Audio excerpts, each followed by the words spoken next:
So for those that don't know, can you tell us a little bit about the Newport Beach Foundation, how it got started, et cetera? When it started. Yeah, when it started.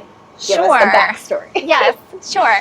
So in 2013, this is when I want to make sure I do this right. In 2013, Marianne Bergeson, whom hopefully most of you are familiar with, she was a state assemblywoman, a state senator. She ran the Department of Education. She was an OC supervisor. Really an amazingly dynamic woman.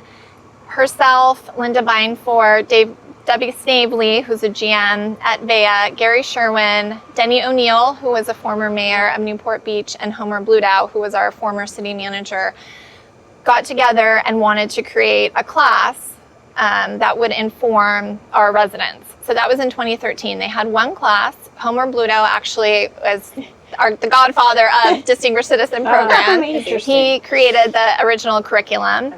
And in that first class was Diane Dixon, Robin Grant, Joe Stapleton, among others. And then it kind of went dormant. Fast forward then to 2017, Gary and Homer reached out to Joe and said, look, we think we should try and, resurrect this, like a 2.0 version 2.0. And, then Joe's like, hey, Antonella. And I'm like, sure, why not?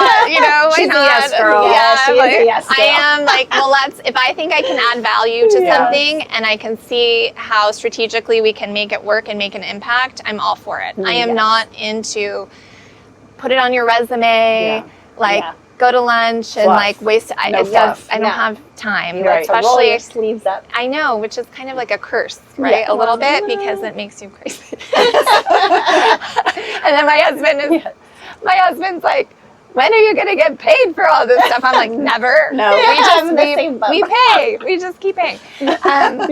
So we got together. It actually was in a boardroom in the bottom of the Marriott, which is, now VEA. So it used to be the Marriott. What year was this? 2017. And we got together and we whiteboarded, what this was going to look like. And would people sign up for a class? What did we want to be? And we really want to focus on igniting that next generation of leadership, which is what I think the original intention was they were realizing that they were local leaders, but they were getting older, and there wasn't anybody to backfill. There was not a pipeline. There wasn't a program that existed that was reaching out to young professionals or families or just residents who weren't in the know, right? Who didn't have their bro already, in the Harbor Commission that then was going to bring them on board. So we took that over. I can say now we are approaching our 14th class in May. So approximately over 300 graduates. Wow, that's a lot. And many serving in our city.